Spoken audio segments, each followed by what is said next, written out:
compelling, exciting, and breathtaking experience with Kakaki, the African voice. Now listen.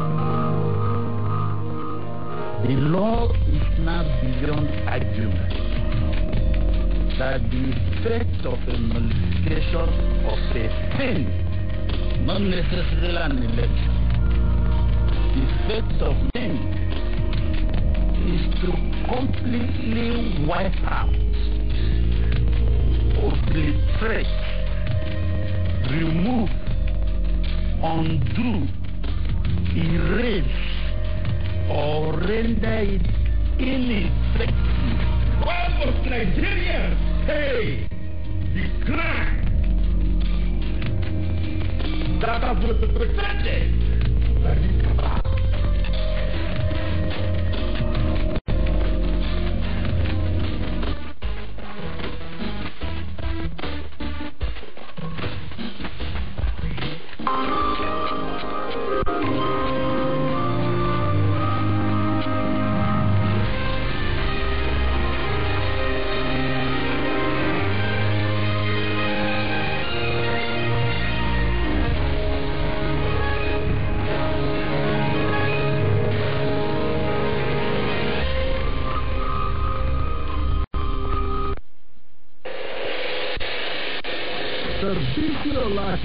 Show, BOS International. I think the congregation tonight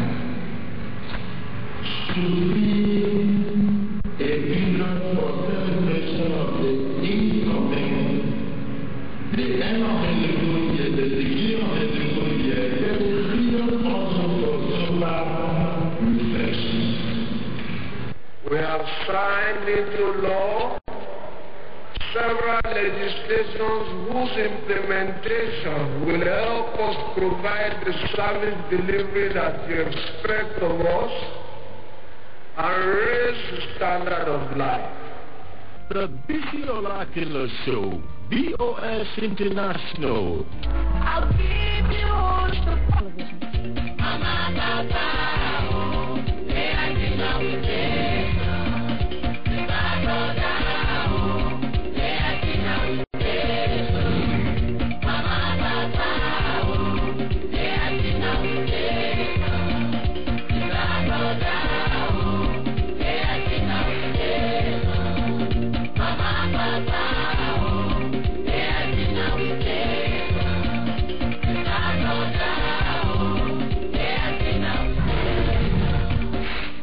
Independent Television.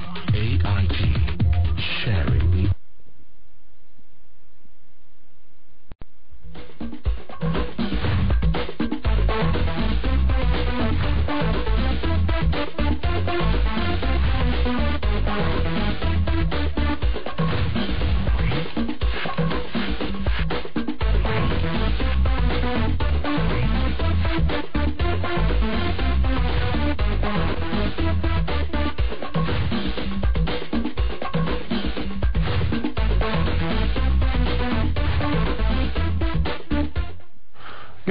Thanks for joining us on your channel of choice at this time, Africa Independent Television, AIT.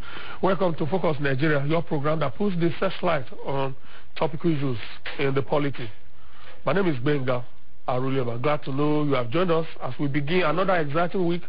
Well, today, polity promises to be very exciting yet again. And apart from Edo State, where the face of politics is turning really, really ugly, apart from the killings, just go on the internet, you see what I'm talking about. Now, apart from Edo State, where the face of politics is turning ugly, as the July 14th governorship election draws near, Ondo is another action spot because the governorship election in that state later in the year is also heating up the polity in that state.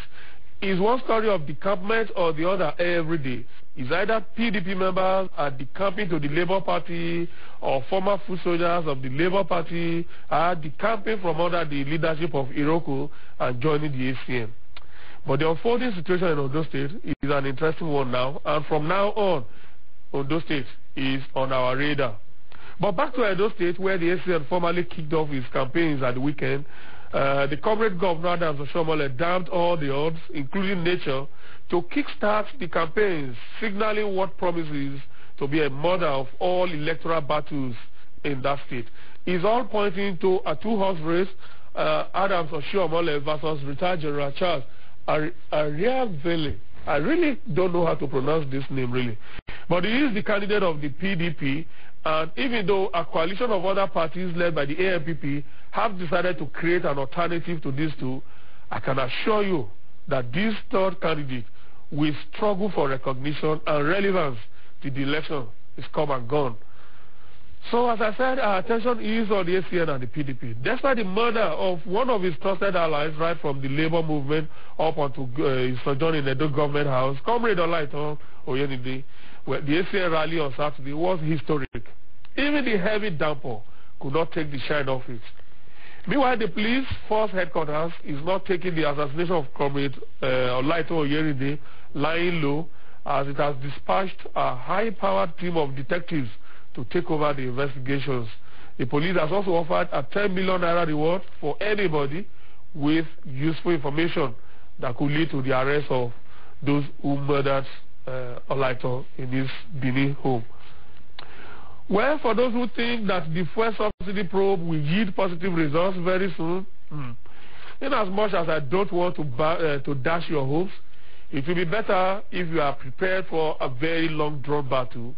Or better still, you can take solace in the biblical saying that the expectations of the righteous will never be cut short.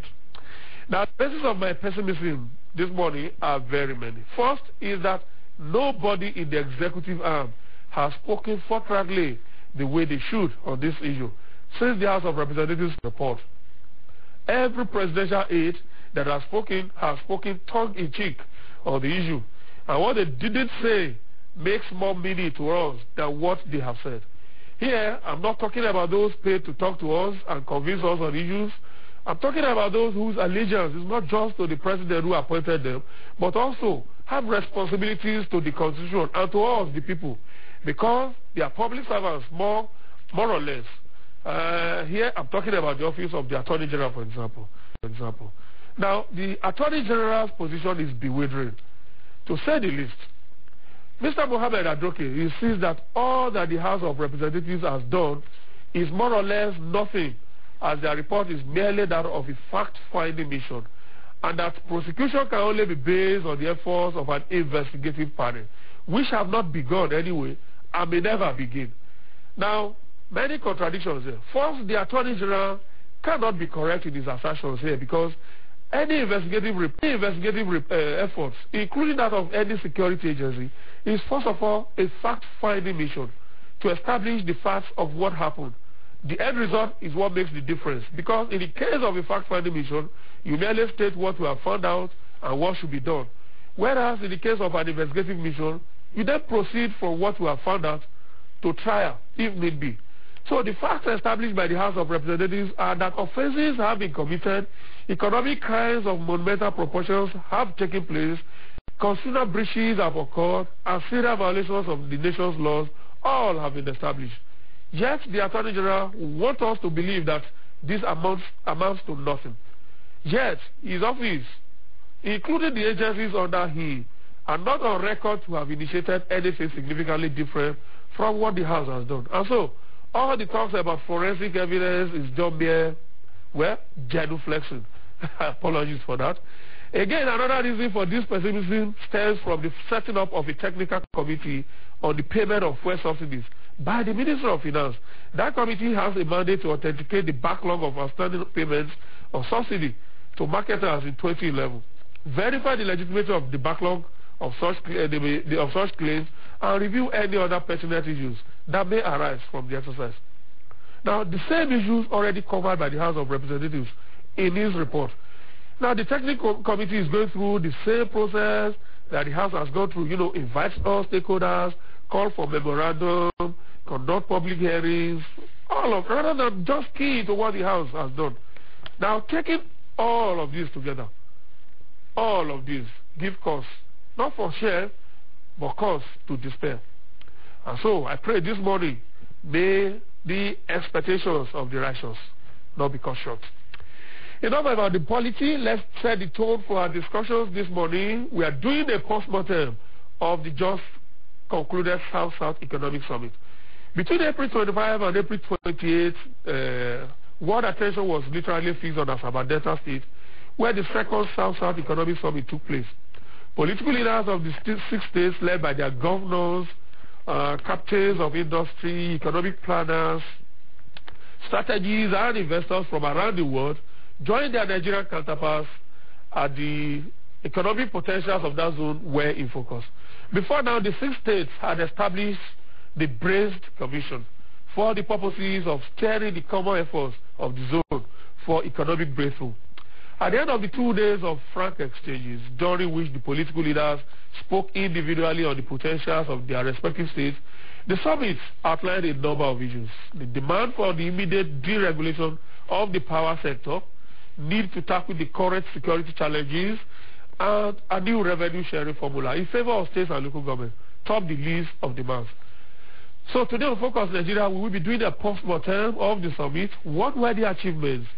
How do the states and the zone collectively build on this?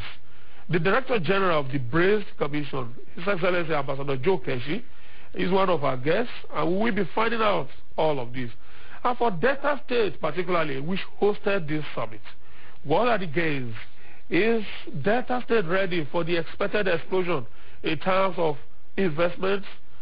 The State Commissioner, Directorate of Multilateral Relations and the Abuja office, Comrade Gloria Okolugbo, will also be on the panel to answer some of these posers. All of these are our talking points this morning. Let's quickly take a break to usher in our guests this morning.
The Nigeria People that are benefiting are the IOCs. Why? Because they have a tax regime, a royalty regime that was framed over 42 years ago.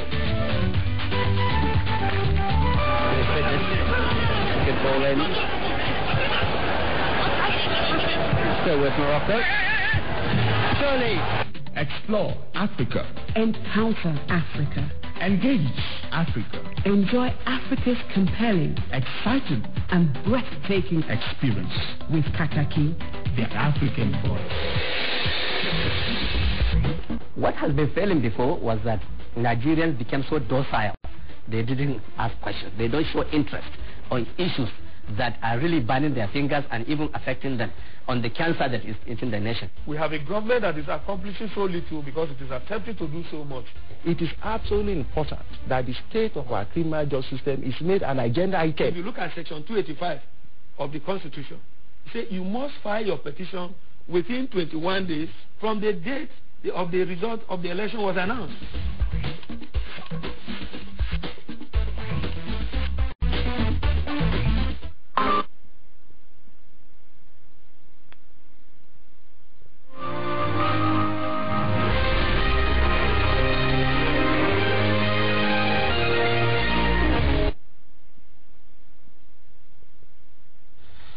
Right, if you're just joining us, the program is Focus Nigeria. This morning we are doing a post-mortem of the just concluded South-South Economic Summit. And let me quickly introduce the guests I have joining me for discussions this morning the Honorable Commissioner, Directorate of Multilateral Relations and Abuja Office for Delta State, Comrade Gloria Okolobo. Good to see you. Good morning. Good to see you, Benga. Good morning, Nigeria. His Excellency Ambassador Joe Keshi is also joining us on the program this morning. Ambassador Joe Keshi is the Director General, BRACE Commission, where we'll be talking more about BRACE just now. You get to know what it means. Good to see you, Your Excellency. Good morning. I see when you talked about BRACE, you braced up. Dr. Noli Edozen is also on the program this morning. Dr. Noli Edozen is the Secretary, South Economic Summit, and she's also a member of Delta Economic Advisory Council. Good to see you. Good morning. Okay, Ambassador. All right. Can you just put that toy away? Yeah. Is it off? I have, yes. It's on silent. I have something from here that I might need. Okay. Let's start from BRACE. BRACE, a lot of viewers would like to know what this actually means as a body. Let's start from there. First of all, BRACE is an acronym for Bayelsa, Rivers, Akwa Ibom, Cross River, Edo, and Delta states. In 2009, the first South-South Economic Summit was held. And two major recommendations came out of that summit. One, the desire to foster closer economic cooperation. And then secondly, the creation of an institution, a permanent institution to drive the process. So that gave rise to BRACE Commission, which is essentially charged to foster economic cooperation among the 6 South-South states. Okay. It's about economic cooperation? It's about not economic integration?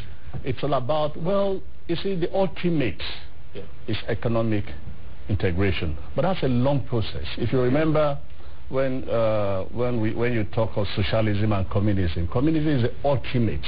Socialism is what you do leading to that. So when we begin with economic cooperation, which is the first major thing we need to do, the ultimate is possibly integrating the economies of the, to create a larger and productive and sustainable economy.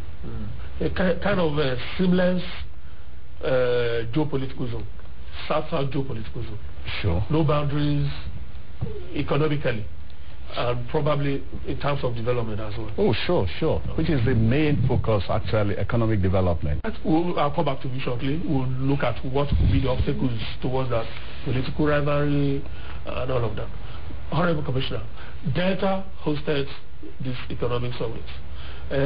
For every host, is either something has left your pocket or something has come to your pocket. What has been in it for Delta? That one can easily point to now. After, we are doing a quick review of the summit. It's been a very enriching process, looking at a quick review of the summit. For us in Delta State, it was a privilege to host the second summit, building on the first summit.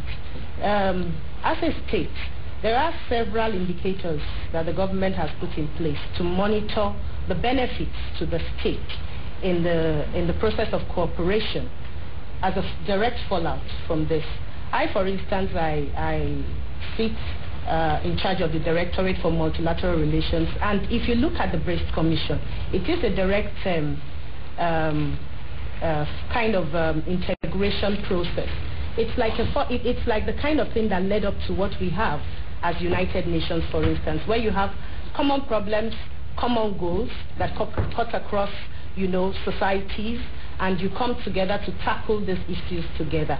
And so you have a situation where everybody was there at the summit, and right now we're talking with countries like Namibia, and they're looking at coming to do animal husbandry in Delta. That's interesting because in this country, originally, we just talk about rearing cattle in the north. But it's easy now to look at this platform. The group that actually came from there were very excited about what they saw, the kind of facilities they had available, the kind of land mass they had available that was given to them to come and look at the possibility of animal husbandry, which they do very well in Namibia. So the summit actually brought out a lot of things that we wouldn't have. Moving forward, we're ready to build on, a lot of possibilities for those who came in. And it was, the participation was really out of the ordinary. It was a lot more than we thought because everybody really for God's sake, this is the Niger Delta we're talking about. When it comes to the resources or business, forget any other thing. People will go to the regions. In the communities, you have the investors ready to come in. And the summit was a very wonderful platform because side by side, whilst the summit was going on, there were several other programs that were going on. There was the youth. Dr. Ndidi will talk more about that. I don't want to take that away from her. She will talk about that. We also, as a directorate, we had a colloquium. There were so many things. As a state, we have the microcredit. We have been running as the state has gotten credits and awards over the years in the area of microcredit and building entrepreneurs and small businesses. So that was going on. The exhibitions were going on all through the period, and a lot of people really realized that there was a lot within Delta State. Moving forward from the summit, the fallout of the summit will really be something that will lead to integration. It's a process. Okay. Dr. Ndidi, perhaps one thing that one can also say, okay, I'm not taking this from your mouth really, is that the fact that Delta State was able to host a gathering of not just eminent Nigerians, but foreigners as well, investors, economic strategies and all of that, for that period of time without any negative incident, in spite of the belief that Nigeria is not safe as at that time, even up to now, probably is also one of the quick gains of that summit. And then I would like you to rope that with the fact that this is the second summit. Between the first summit and the second summit, what has happened? What do you think were the achievements? Let's go back to the theme of the summit. It was a very deliberately thought out theme. Okay. Security, investment, and development. When we speak about integration, and to answer your question immediately, the DG of the Brace Commission, Ambassador Keshi, he is one of the key changes that has happened between the first summit and the second. The fact that the second summit was hosted at all begins to show that actually the South-South governors are serious. They plan to make this happen. And it's not just about the South-South. I think it's about getting Nigeria working. It's about moving governance and action and results from the federal level only down and closer to the people. That's how a federal structure works. You have strong governors working with their people, working for their people, building infrastructure, and you have a better working Nigeria. Now, you talked about the issue of security and the fact that there were no incidents. Perhaps the rest of Nigeria can take a leaf from the South-South because there has been so much insecurity in the South-South. Every single one of the governors in the South-South has put the rule of law and security primary because they understand that without a secure environment and an environment where you know that people who run foul of the law actually will be gone after by the law, you cannot have investment. If people feel that they will come into your state and they are not secure, then they will not invest and your people will not develop. Just going back to Gloria's comment, the Honorable Commissioner, about the youth, what did not become apparent because the media didn't zoom in on it is that in parallel to the 3-day conference that we had, or summit that we had from the South-South, which was very, very strongly dominated, and I say dominated because it was actually almost to a fault, because we had the private sector and we had federal government come in very strongly because we wanted to send a message out. Brace wanted to send a message out to say we're ready for investment and we're ready to engage in this region. More quietly, over a 2-day period, we also had a youth summit, and that youth summit was focused on integrating entrepreneurship into the tertiary school curriculum so that as our graduates come out of school, it's not just book that's in their head, but they're actually engaged to begin to set up businesses and create jobs themselves. They're not just job seekers, but they become job creators. And secondly, we had a program for young graduates and small and medium scale businesses, usually one-man businesses, who spent 2 days, well, each of them 1 day, time on it was also done in collaboration with Brace, on the laptops, creating their businesses online and being seen not just where they were creating it, but globally, understanding how they can market their businesses online, how they can get payments done online, how they can increase their business online. And in that summit, much like the main summit, the Youth Summit had representatives of every single state in the Federation, and especially the 6 BRICS states. And it's very important to understand that, yes, this is a South-South with the BRICS states focus summit and focus initiative. For a national thing. Absolutely. So it's not, and when we talk about integration, for example, one of the things I've heard about heard the governor say severally is they keep referring to Onitsha as West Africa or Africa's largest market. And the Southeast is within the South-South. Now, when we talk about integration, almost yes, encompassed by the South-South. Absolutely. So when you talk about integration, you also talk about integration of markets within and without the South-South. Okay. Your Excellency, BRICS is about 18 months old or so. About that. About that. Let's talk about the challenges. I alluded to it initially. What will stand against the 6 states of the South-South geopolitical zone in trying to reach out to each other for the purposes of economic cooperation? What do you think in the last 18 months, what have been the challenges? You know, Benga, we love to talk about challenges and ignore the opportunities. Okay. In life, we can cover it. What are the opportunities? In life, yes, there are challenges. In fact, life is all about challenges. So you cannot go through life without challenges, you know. But I see more of opportunities in the sense that what we could term as challenges, for example, when you look at my brothers and friends in the Southwest, and if you read the interview of Governor Fayemi, I think for most of last week, where he was saying we can cooperate without actually being in the same political party. We have a similar situation, but we are working fine. You know, Governor Shimole, for example, is from ACN. So that could have been a challenge. It's an opportunity for us because he comes in very forcefully, very interested, and working with its other colleagues, you know, who are from a different political party. So what we're trying to show in the South-South is this. You can come from any party, but when it comes to the issue of developing this country, let's put politics aside. We play too much of politics in this country to the detriment of economic development. So if there's any message coming out from the BRICS states, is that, look, have as many political parties as you want, be in government, different political parties, but we still have to focus on the critical issue, which is the issue of development. Secondly, also, in that region, you have governors who are very, very ambitious to leave legacies behind.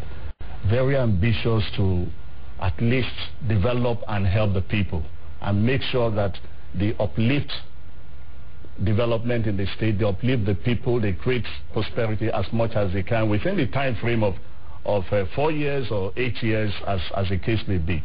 Now, when you have that kind of situation, definitely along the line, there's going to be a question of who does what. Do I want to do this to take the glory, or do I want to put it into a common basket? Now, these are all things we are trying to, you know, resolve. This is why the way the BRICS Commission is created, there's going to be a series of sectorial meetings whereby commissioners, experts, governors, they continuously meet to decide who does what comes into the BRICS Commission, what remains at the state level. So, well, if we can do all this, and so far, you know, at every meeting of the chief executives of the state, at commissioners' meeting, I think we've spoken with one voice, one that we need to honestly work together. We need to build on our comparative and leverage on our comparative advantages, you know, and we don't all have to do the same thing. We need to begin to figure out who does what and leave the rest to the states. Now, if we can begin to do this, and we're already setting, in my view, we're already setting the pace, that it is feasible, it is possible, I think that what people see as challenge would, of course, be taken care of. The other issue, of course, could be the issue of finance. But I talk less of this because when you mention this, everybody says to you, oh, but your governors are very rich, they should be able to do what they want. That is not true. The problems they have is far, far more, you know, larger than what the money can do. But so far, they are doing very well with it. And they are the main people supporting the BRICS Commission. So I think that we would rather be looking at the opportunities than the challenges. Again, I make the point. Life is full of challenges. So how is BRICS structured then? Is it insulated from the different problems in quote now of the member states? No. We structured. Can you source for funds of your own, for example? No, we can. As a matter of fact, from next year or 2014, 20% of the funding of BRACE is going to come from BRACE itself. So we have to fund at least 20% of our activities, and I think we can, at the rate we are going, I believe we can, we can do that. But like any other, look, when governments establish an institution, they fund it. I think we need to get that clear. They fund it for every activities they fund it. Yeah, but how are you insulated against whatever happens, maybe political differences in any of the member states? I'll start an example. Time was when there was just one state called Oyo State. Then out of Oyo State came Osun State. And then they had a joint university. But there was a time when, even between two states, something as critical as education became a problem, how to manage. Question as to even who becomes the vice chancellor, who becomes this and all of that became problematic, became a matter for litigation and all of that. How is BRACE insulated? Let's just take the issue of... Because the zone may not be politically homogeneous forever. I think that's one of the reasons why we are creating this massive awareness to start with. There's nobody that will come to power in Edo, in Delta, in Cross River, anywhere tomorrow, and that will say he has ever heard of BRACE Commission or the BRACE Desire for Economic Cooperation. A typical example is the new governor of Bayelsa State. The very first meeting that was called, the first meeting he attended, BRACE Commission meeting he attended, I think was just a few weeks after his inauguration. And he has blended in, reasonably well with his other colleagues, even though they are from the same party and they all campaigned for him. So we would try as much as possible to avoid the situation you've mentioned. But I'll say this, take the issue of education. At the very first meeting, one of the decisions that was taken, and we are hoping that the commissioners of education would actually implement it. The decision was taken by the governors that, look, within our universities, we should not, anybody from the BRACE state going to any university in the South, they should pay the same fee across the board. So that just shows you that we are really trying to see how we can leverage on what we have, work as a team without creating any discrimination.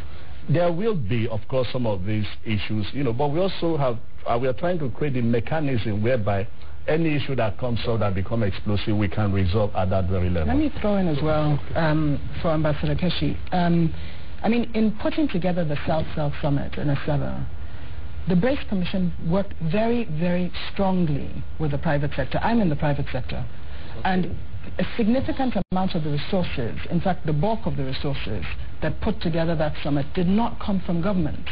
They came from the private sector. So, in other words, the summit itself is already, and we all have summit and workshop and forum fatigue. But the private sector came very strongly, put their resources behind that summit.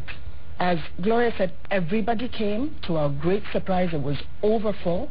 And that was an area where BRACE actually was open and worked with a committee of private sector members, I'm only the secretary of it, who took their time, were not paid, and spent Saturdays, Sundays, Mondays, evenings, working tirelessly to get the volunteers. We did not get paid for our work. So in other words, and the funding that we raised, we used our names to raise the funding. Obviously also with the good name of the state government and BRACE, but we used our personal names. I mean, when you're talking about people like Bismarck Rawane or Nduka Obaibwana, Dario Tubu, Albert Misoputu, this was spare time used. So in other words, the ability for BRACE as well, governance of those states, to inspire the private sector to stand up, stand behind, for us to have pulled people. I mean, Admiral Mullen, and Giuliani flew in from the United States. They came all the way to Lagos, but then the American embassy said, no, you cannot go to Asaba. As it turns out, there was no incident. We're going back and we're saying, look, you were wrong in not letting them come. The security is safe enough. We've made the place secure. We want them to come back. And we want to have a conversation in the world on the issue of security with them on our soil so that the world can see that we have made progress and we can move beyond that negative image of the South-South. Yes, fine, things in Nigeria are becoming more insecure, but with the right kind of collaboration. I think it's very important to understand that Braced above all is an initiative where, like the example given of education, we need to provide education and healthcare for our people. And we need to know that whether you're in this state or you're in that state, and hopefully sooner or later it will go this way for the entire federation of Nigeria, what has been seeded in the South. And horizontally, absolutely, it could also spread. There's no other way. Yeah, but where she mentioned those who didn't come, but you learned a lot from those who came. Even though he didn't come personally, I'm talking about one of the very special guests, the president of Rwanda.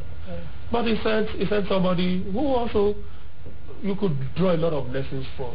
The Rwandan story, if you relate it to each state in the South-South geopolitical zone, particularly Delta, maybe Delta rivers, but Delta more especially, the story of Rwanda is almost like the story of Delta.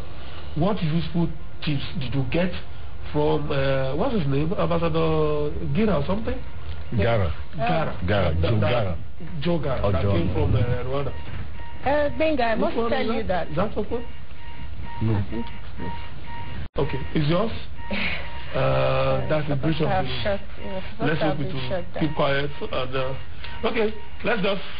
It's just a lady's background. I keep my hand into it. Okay, let's okay, Benga, quickly taking it from there. The Rwandan story is one that is very passionate to my governor's heart. Indeed, he says that we will still make a visit. And he made that announcement while the summit was on, and that we will continue until we have the president of Rwanda coming here personally. And that's because the Rwandan story is a very interesting one. Benga, you know I'm coming from civil society, and we know what happened, the carnage in Rwanda, and how the people had to say never again, and they stood to say never again will this happen in our society.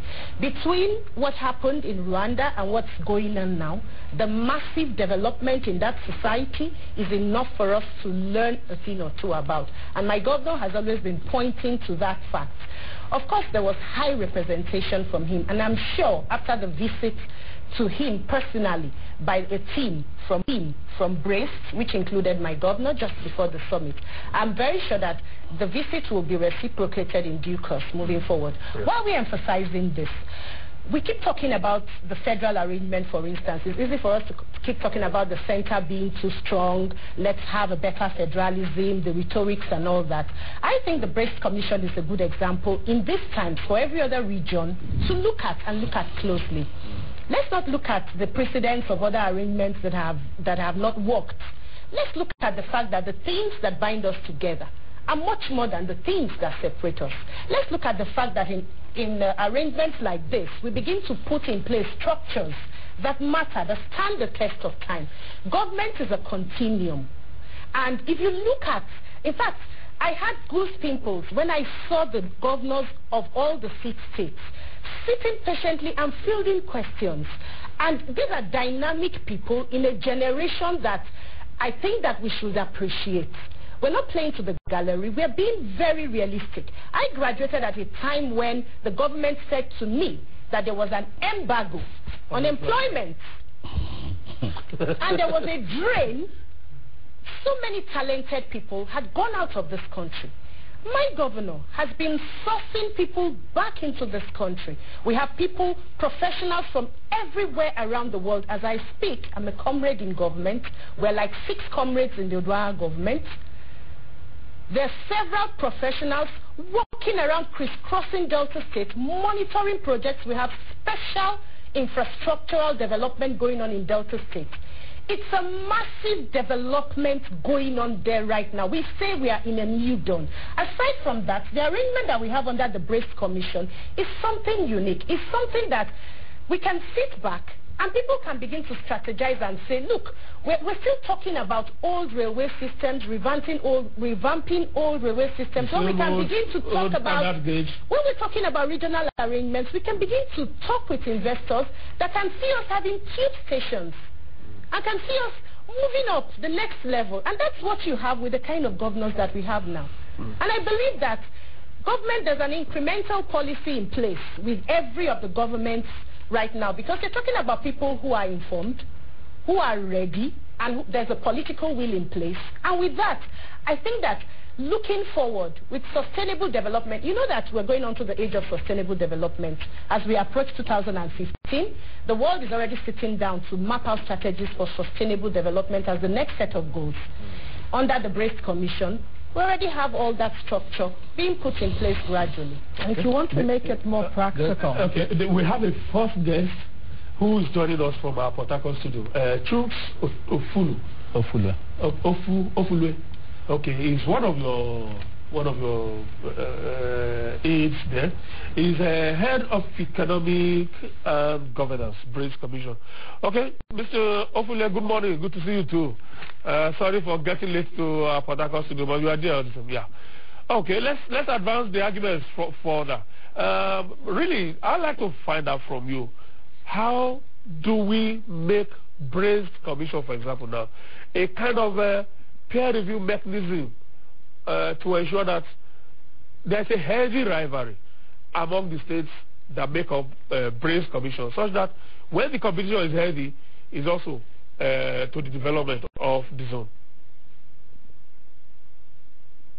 Well, I suppose that the commission is healthy as we speak. The rivalry is a healthy one. If there is any rivalry, there's an understanding among the different states of what they have to do. The first thing is that if you look at the setup of the commission, it was an agreement among the 6 states that there would be need to promote economic cooperation, to help each other, and to harmonize policies. Now, once we are able to do that, then you won't find any discrepancies among the states. Because time was when the South-South zone was almost notorious for not just the security challenges there, but the fact that the leadership, the different leadership that you have in the different states, were completely detached from the aspirations and the need of the people. But we've seen a progressive change in the last couple of years now. I'm just wondering how BRACE will leverage on all of that to ensure that this trend is not reversed for whatever reasons, or no matter what happens. Well, I don't expect that the trends will reverse. What I expect moving forward is that the initiatives that the governors have taken, there are different other committees that work within the BRACE Commission that will ensure that there is no disharmony, that the rivalry, as you said earlier, will be healthy, and that the projections that they have will be in common with the goals that has been set from the onset. Okay. We're back here. We'll still find time to get back to you, Chuks. Okay. The communique that came out after this summit, what were the major demands? First is, you seem to have keyed into the demands of the political leadership of the zone. That's the respective governors that have been clamoring for a rework, so to say, of the revenue sharing formula. A lot of people thought that you probably should have placed more emphasis on issues of education, kind of Marshall Plan for the different members that make up the BRACE Commission as to what to expect of them by the time the next summit is due. You know, we are dealing with so many issues in the country today, and the South-South is no exception. If you go through the communique, we actually keyed into a number of the issues you've raised. Take education, for example. Last year, the governors took a decision after reviewing the educational situation in the country, but with particular emphasis on the BRACE states, and agreed that they needed to zero in properly on education, and consequently, even though we had education as a breakout, as a working group in this summit, in the last summit, we are going to have a different conference on focusing only on education that will be hosted by the Rivers State government, hopefully in August. So that will address in its totality the issue of education in the zone. But at every meeting of the governors, with the BRICS Commission, they've held about 6, 7, or 8 meetings. Education has always featured as a major issue that they want to discuss. But moving forward, they talked about that communique talked about agriculture, talked about industrialization, talked about the environment. But in the issue of resource that you mentioned, it's interesting that this is not the first time it's been said. Since the meeting of the BRICS Commission started, it has always featured in every communique that has been issued after the meetings.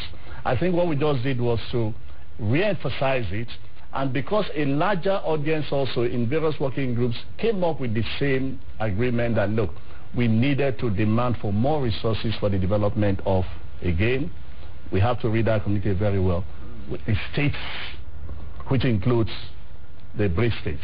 So we are actually not demanding 100% for us alone. We are saying no, give all the states more money to enable them to work. I think that we need to emphasize this very well, that at the end of the day, and I think I made this very clear and apparent in my speech, that Nigeria's ability to achieve to become one of the largest 20 economies by the year 2020 would become a mirage if the states are not working, if the local governments are not working. Because the federal government, I don't know which farm they have. It's okay for us to promote bread, cassava bread, but we have all over this country many more things that the states need to do that will improve the ability of Nigeria or the capacity of Nigeria to achieve that. So the sooner we begin to focus on the fact that the states need more resources. On the other side, the states too would have to begin to build that capacity to manage the resources they've given. You made this allusion before.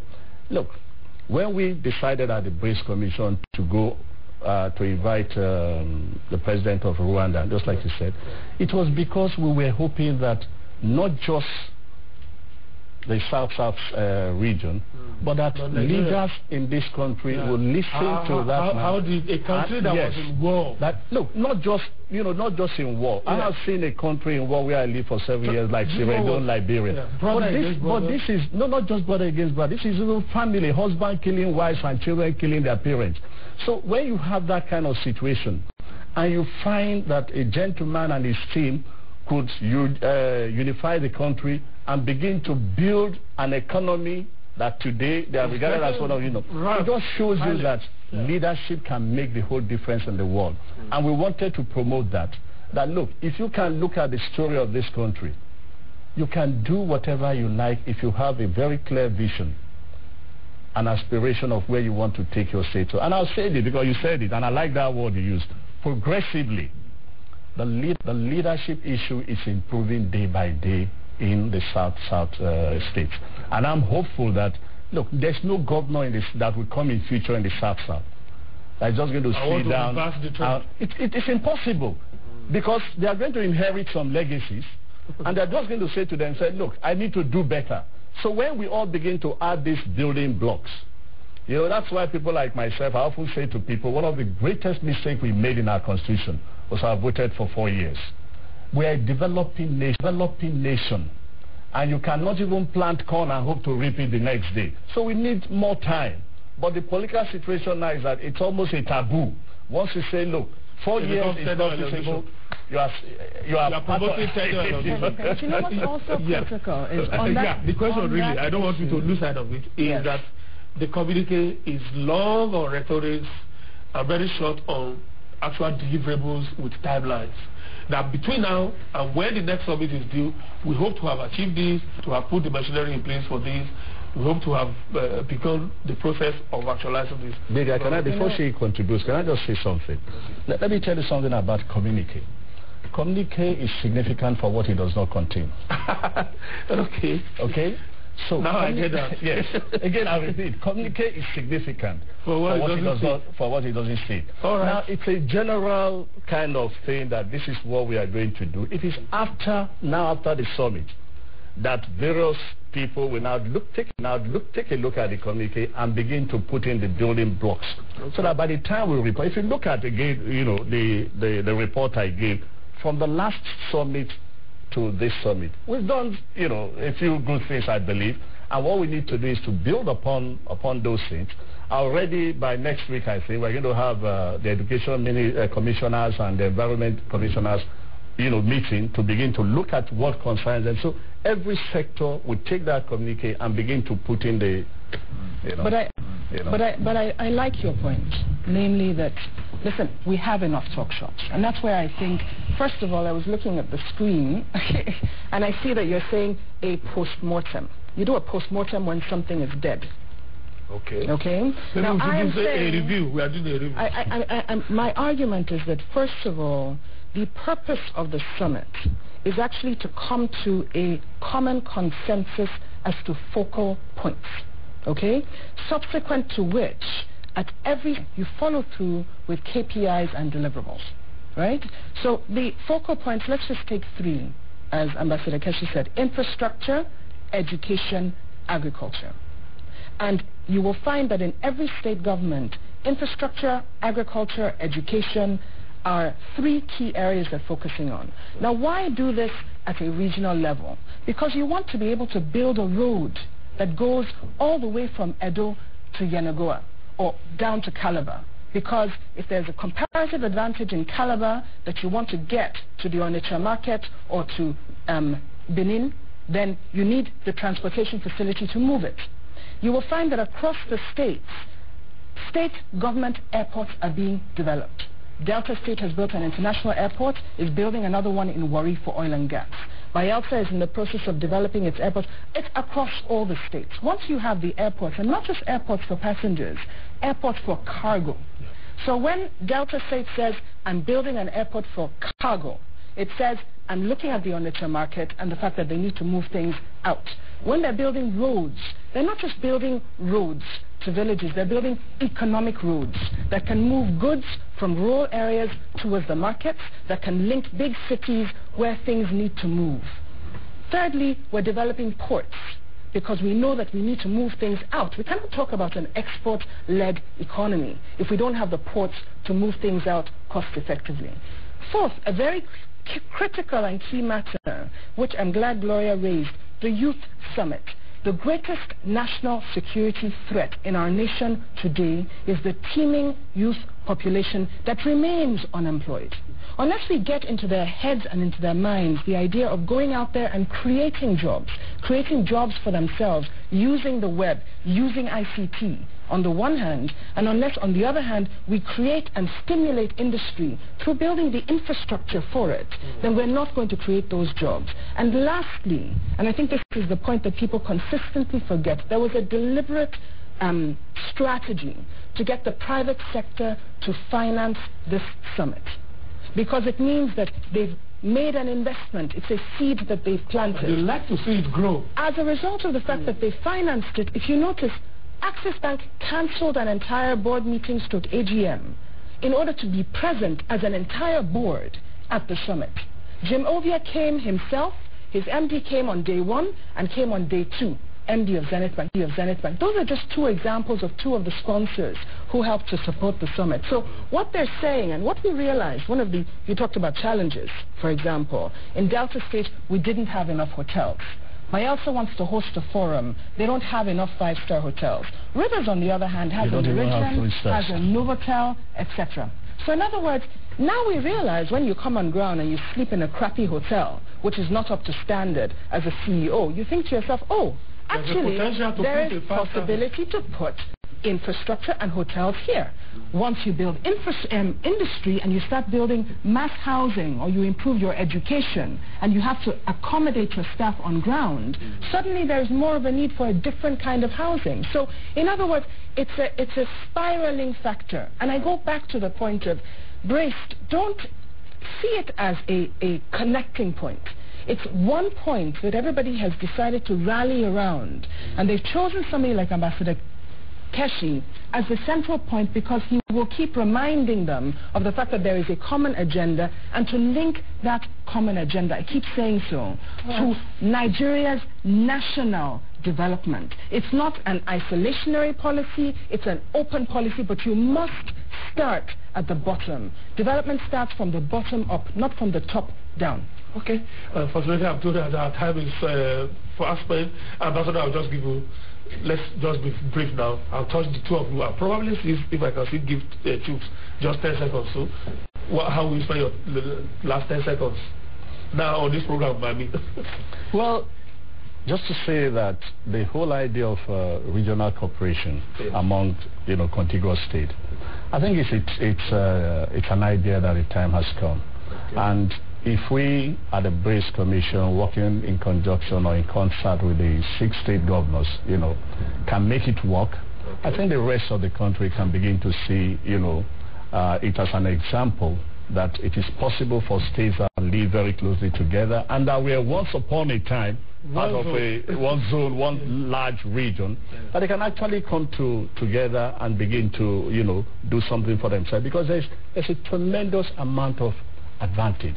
Why, for example, will I want to, if I have a choice to invest between a larger entity with 25 million people and a smaller entity with 1.5 or 4-point-something million people, where do I put my money? I put my money where you have 25 million people. It's as simple as that. That's correct. Honorable Commissioner, you need to be very brief. I was dead and bracing up for the explosion that may likely follow this.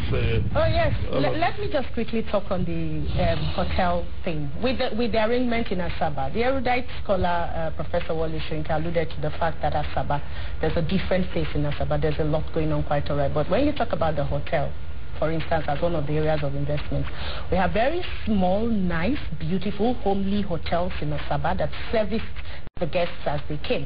But now we're beginning to look beyond that to say we can talk with Marriott, we can talk with the Hiltons, we can talk with the big corporations, we can talk with the multilateral corporations to bring in the Walmarts, like I keep saying, to bring in we can have HP, for instance, come and put a factory down, because it's sure it's going to supply all the beautiful schools across all the south states. And so it's a bigger picture we have now. Delta is braced and ready for it. All right. Chooks, are you still there? If you are there, I'm not so sure he is. Okay, Chooks, just 10 seconds too. Yes.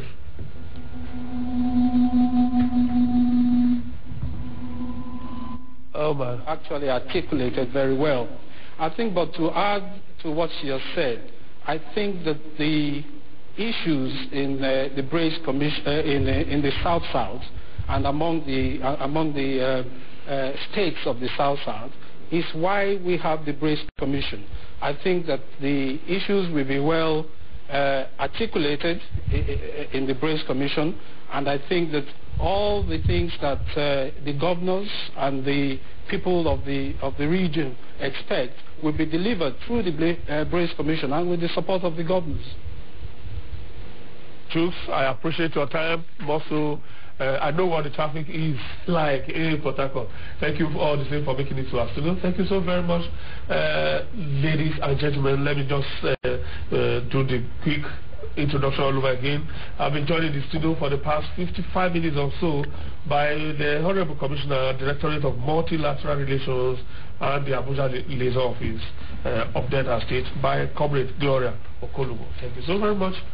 Thank you. Appreciate your time. And of course, the Director General of BRACE Commission, His Excellency Ambassador Joe Keshi, has also been part of the discussions this morning as we review the last South-South Economic Summit. Thank you so very much. Thank you, being here. And of course, Dr. Ndidi Noli Edozie, Chief Secretary, South-South Economic Summit, also a member, Delta Economic Advisory Council. Thank you so very much, ma'am. Thank you, sir. All right, that's the program. The very first edition of the program this week. We hope to see you tomorrow as we key into yet another issue aimed at deeply our understanding of issues in our democracy. Thank you for investing your time with us. I'll see you tomorrow.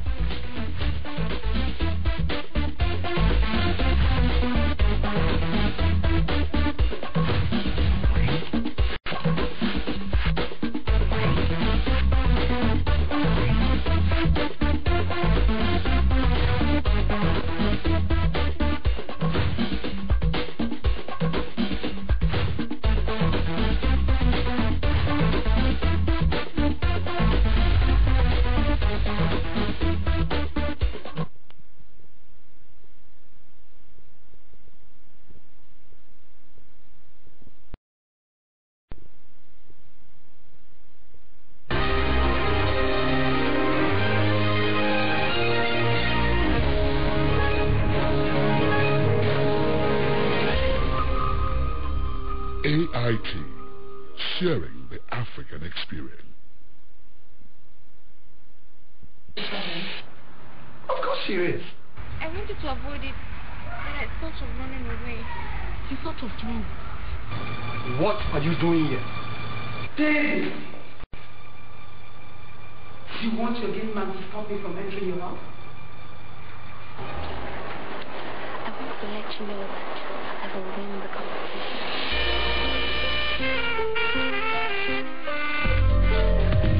When the thunder strikes, the earth shakes. When the lightning spears strike, there comes confusion, devastation, deception, disbelief, loss, and dismay. Trust in man is deadly. Your close friend, your worst enemy. The Burning Spear. Burning Spear, a story of multi-identity, suspense-filled, educative, and entertaining. The Burning Spear.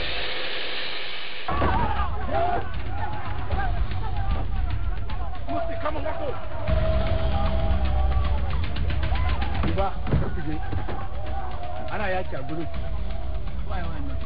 Nowhere.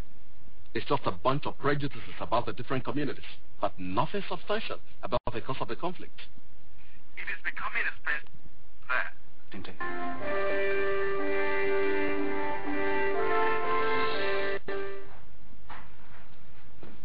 If it was you that lost your brother, would you do it? Family ties, a thorn in the flesh. To be seeing my daughter every day is not small money. The daughter, when he's concerned, my pocket is never afraid. I will do everything. You know, and then I sure. Sky. Yeah, I don't like anything that has to do with jazz. Like, Come. It be like say hungry, never wire you reach, Abby. You know nothing about football, so there's no point in it. Organize your cup and not do your body. This one not the couple. Oh, well, see, baby, it's not my money.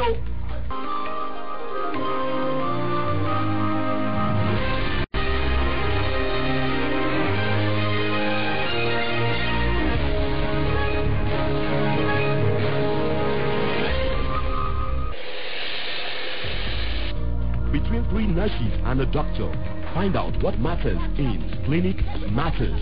And I wonder what someone like you is doing in such a noble profession where so much courtesy is required. Can you attend to this woman? Because the nurse who has the pilot just gone in to prepare to test her temperature. He's not planning to tell his wife until the other lady delivers. It's not heartless. Is this our business if your husband impregnates another woman? The only problem I have is with people making silly and grave mistakes, especially in marriage. You are a nurse and not a marriage counselor. A jealous man that doesn't like sharing some of my personal effects with anybody. Women are not regarded as personal effects. Flirting time is over. Any of progress. If my husband comes and say, make her no work, I go quickly fine.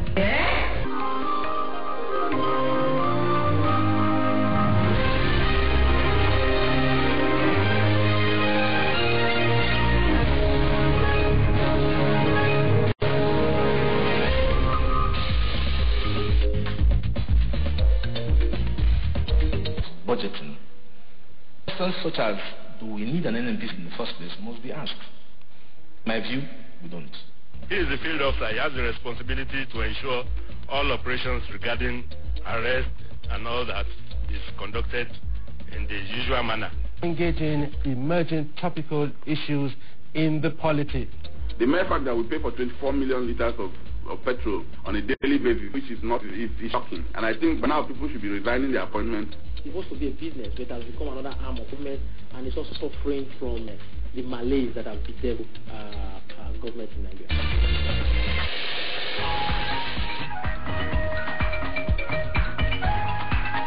We want a good Nigeria first.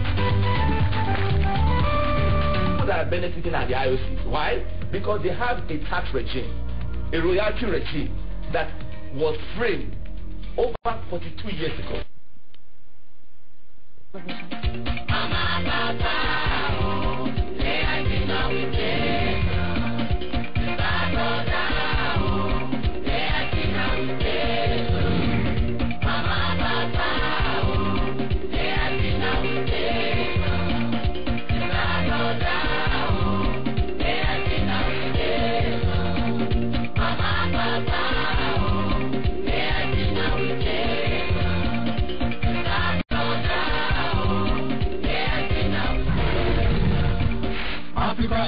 independent television. AIT, sharing the African experience.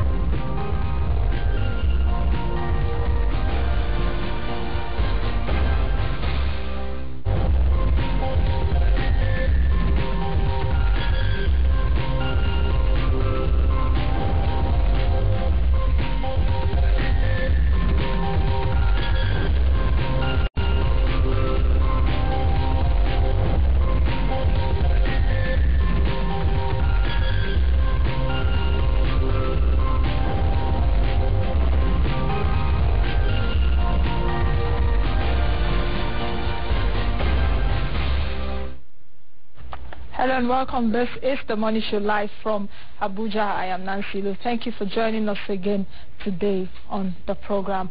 We will take a look at Nigeria's oil and gas sector. That is our theme for today. A guest of mine will be joining me shortly, Madakiyama, an energy analyst, and we will analyze Nigeria's oil and gas sector. But before all that, let's start with the market numbers.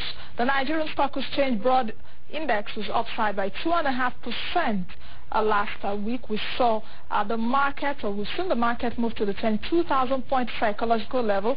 That level is very significant, and we saw the market index ending at that point last week, restoring 65.99. The market cap is still holding steady at the 7 trillion naira margin, 7.22 trillion naira last week. The volume of shares traded ended at 2.44 billion ordinary shares, and at a value of about 20.74 billion naira. If we look at the advances for the week, Axis Bank was upside at 678. It's garnered 95 cover during the week. Diamond Bank 280. Pincom garnered about 12 cover. Now moving over to the sectoral industry, the NSE Top 30 index, which is the blue chip average, was upside by 3.29%, finishing at 1,041.75. Food and beverage index was also upside at 2.43%, closing at 1831.25. Banking index was upside by close to 8%. Insurance index at 126.71, 1.42% in the green. Oil and gas stocks appreciated nearly 1%. Okay, let's quickly take a look right now at the decliners for the week. NCR finished at 1528, while Mobile Nigeria closed at 123 naira 1 kobo. Me and Baker finished 27 kobo downside at 1 naira 72 kobo. Let's move over to other African exchanges now. The Accra Bourse is still holding it steady, but it finished flat last Friday at 1,047.80. The Nairobi Securities Exchange top 20 stocks 0.75% in the green. The South African market 1.05% at 3,768.52. The Gabron index in Botswana at the 7,000 point level, while Sendex at 1797.73, a downside of about 2 basis points. EGX 30 in Egypt finished downside. It moved down to the 4,900 point. Of course, for this market, it's been at the 5,200 threshold, nearly 1% in the green.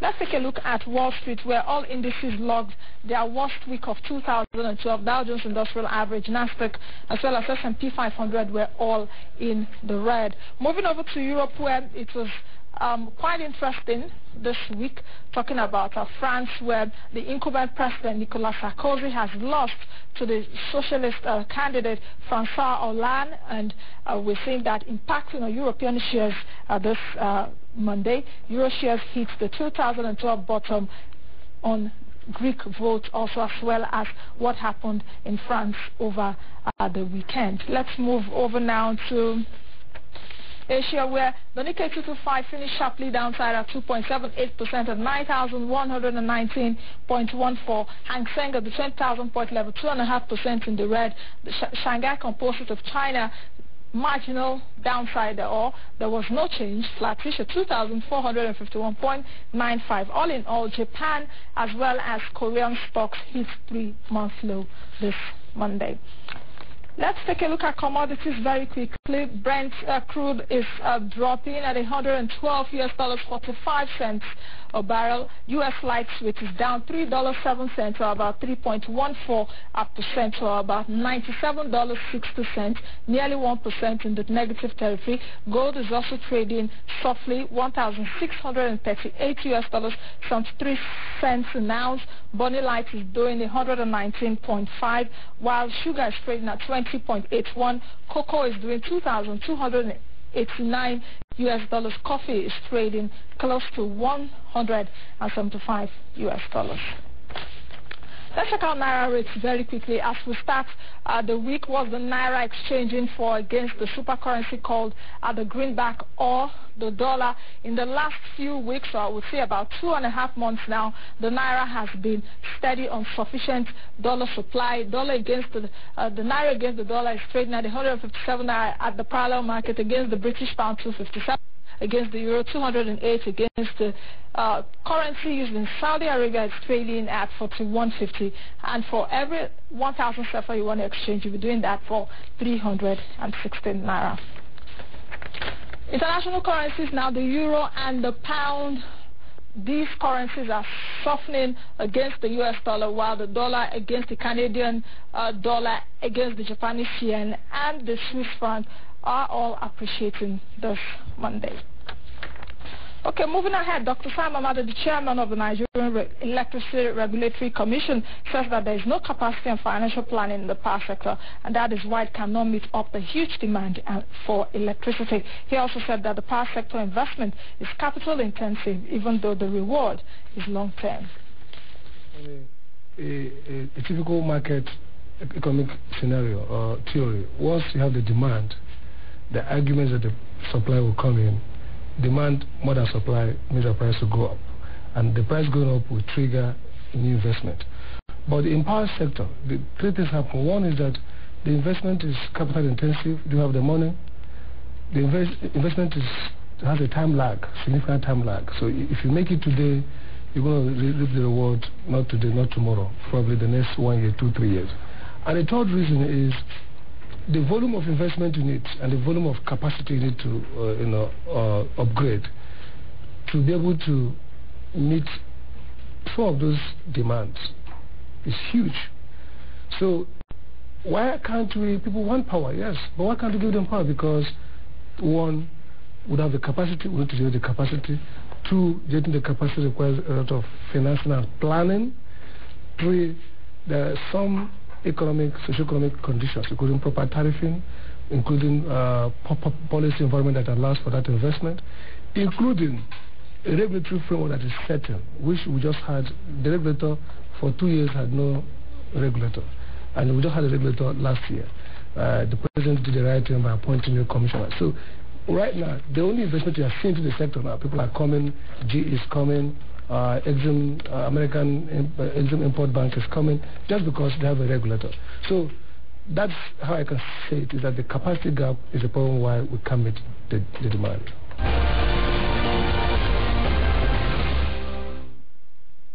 Mikala, the Statistician General of the National Bureau of Statistics, says that there has to be balance in food prices so that people can afford basic necessities. Inflation rises. If there's too much money chasing the goods in the market, prices just don't go up arbitrarily. The customers want to sell. So if a market woman that is selling tomatoes is seeing that his or her tomatoes are beginning to rot and so on, regardless of how much he used to produce the tomatoes, she's going to have to sell rather than lose her entire investment. You're not going to say, because I bought the tomatoes for 10 naira, I will not sell below 10 naira. If they begin to spoil, rather than losing everything, you just say, okay, you know what, I will sell it less than 7 naira, so I still get something from my investment. And it's demand and supply.